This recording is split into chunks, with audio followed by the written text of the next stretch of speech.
This year's F1 movie has been long associated with Top Gun Maverick, most particularly in the way the high-speed action sequences are filmed with practical effects and innovative camera rigs. Similar to how Top Gun Maverick mounted cameras inside real jets with actors aboard, the F1 film uses real drivers and race cars with embedded cameras for immersive realism. The F1 movie uses in-car filming with specially developed camera rigs mounted on a modified F2 car driven by Brad Pitt and others on actual circuits during real F1 weekends. Many would agree that their use of these immersive filming techniques is cutting edge, groundbreaking, and innovative. But what if I were to tell you this had already been done almost 60 years ago?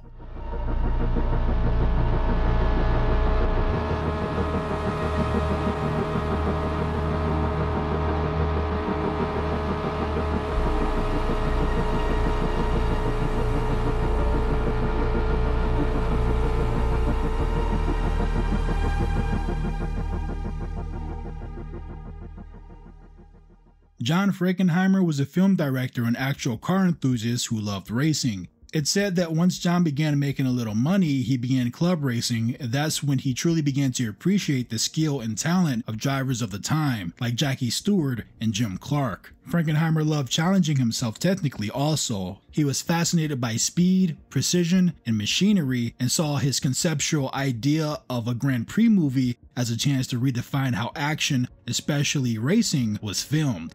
He wanted to put audiences inside a Formula 1 car, something no one had ever really done before. This aligned perfectly with his broader directorial philosophy: make the audience feel it. Frankenheimer was committed to film real racing under real conditions, bringing documentary-like realism to fiction.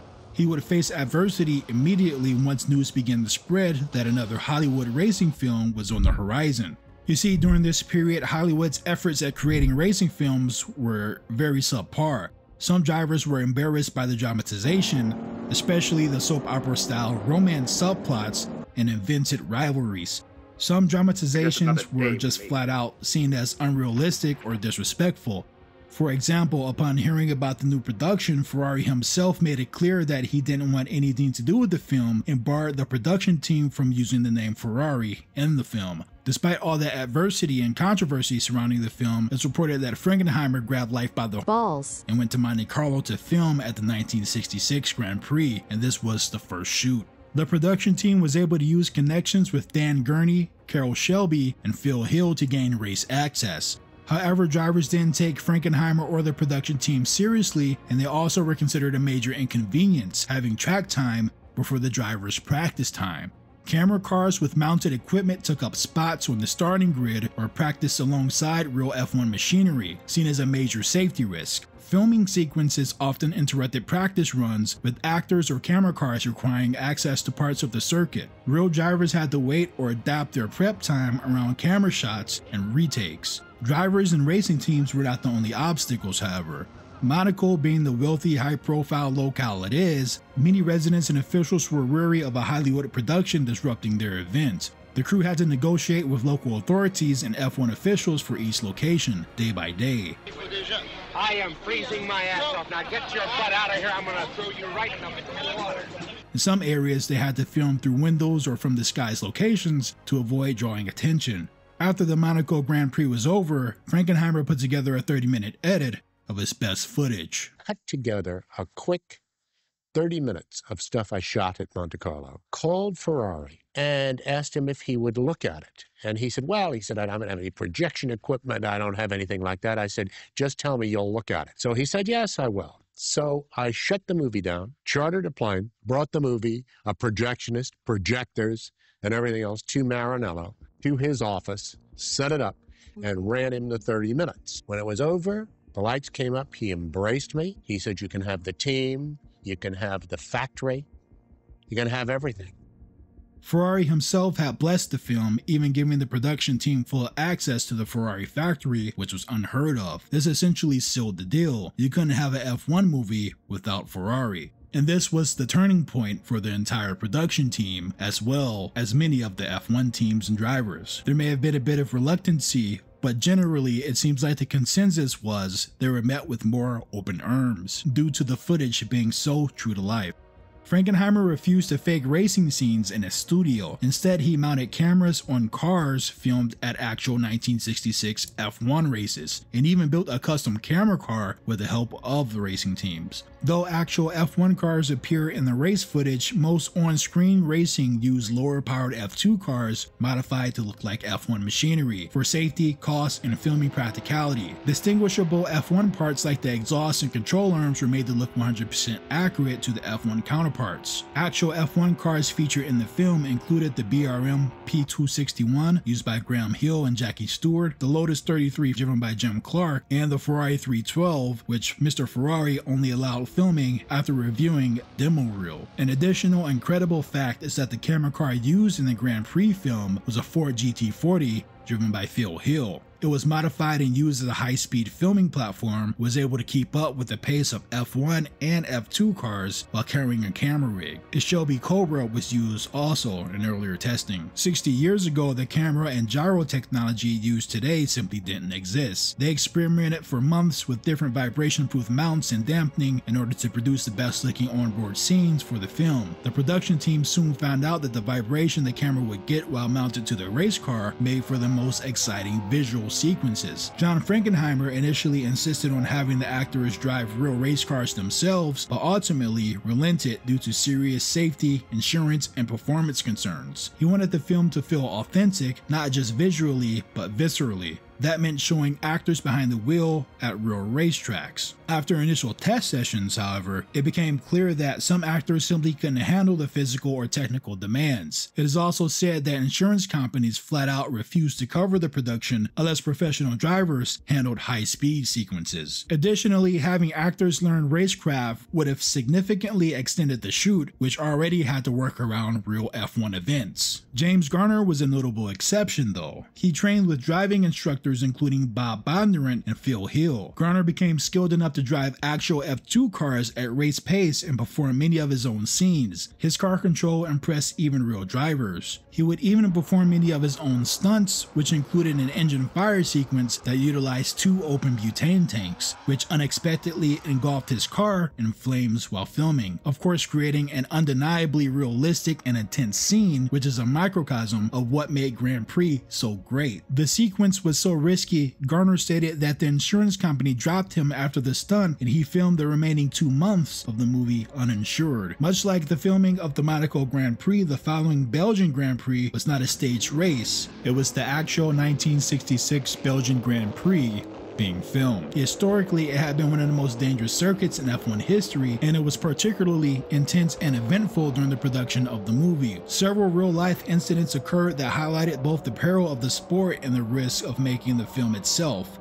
Denny Hulme went off track, Joe Bonnier and Jackie Stewart crashed. Most notably, Jackie Stewart's crash at Mazda Kink was a serious and near-fatal incident. Stewart crashed his BRM, hitting a telephone pole and landing upside down in a ditch, trapped in a car filled with fuel. He ended up breaking his shoulder bone, but was rescued by fellow drivers Graham Hill and Bob Bondurant, who put him out using tools from a spectator's car, since no medical or safety crews were present or nearby. Stewart later said that experience led to his lifelong advocacy for improved F1 safety. His crash was not filmed by the movie crew, but it happened during the Grand Prix shoot and shook the entire paddock. Several other real crashes happened during the race, and many were captured by the movie's cameras, some even used in the final film. This is what made Grand Prix the greatest motorsport movie. It was essentially real life intertwined with a fictional script. Even the most subtle moments are laced with authenticity and attention to detail. During the driver's brief before the Belgian GP, this is not a scene full of actors.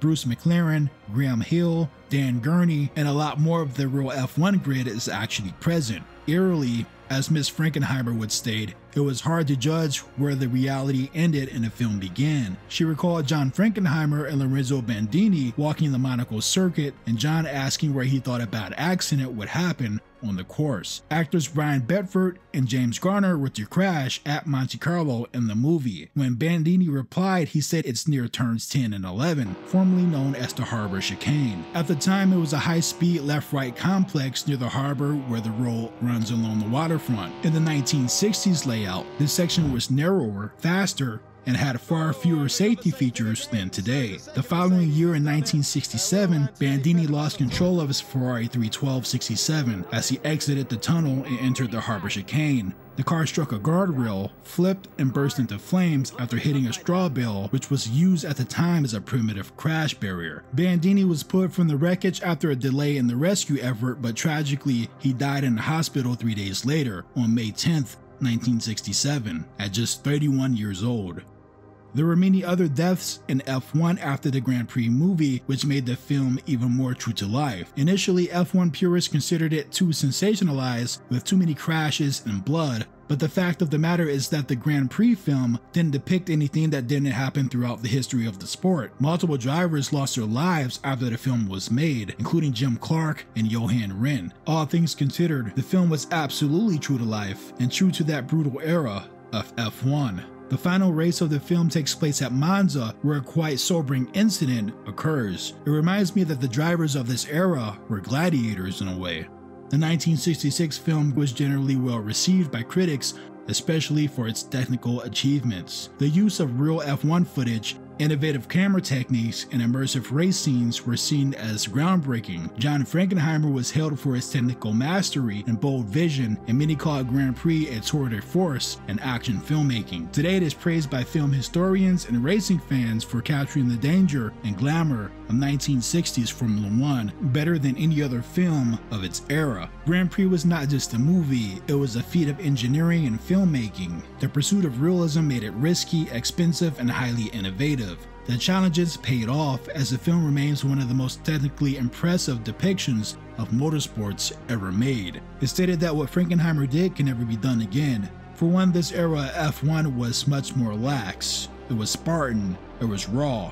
Racing was racing. Grand Prix is an incredible motorsports film because it captured that raw era of F1 in the rawest way possible. Today's multi-billion-dollar corporate F1 sponsors likely would not even want to be remotely associated with such a high-stakes sport where deaths were not uncommon. As Peter Yates, the director of Bullet, stated, Grand Prix hasn't dated at all because you have this feeling of it actually happening. It's been stated that what Frankenheimer did can never be done again, and I would tend to agree. The era, the boldness, and the grit simply just can't be matched.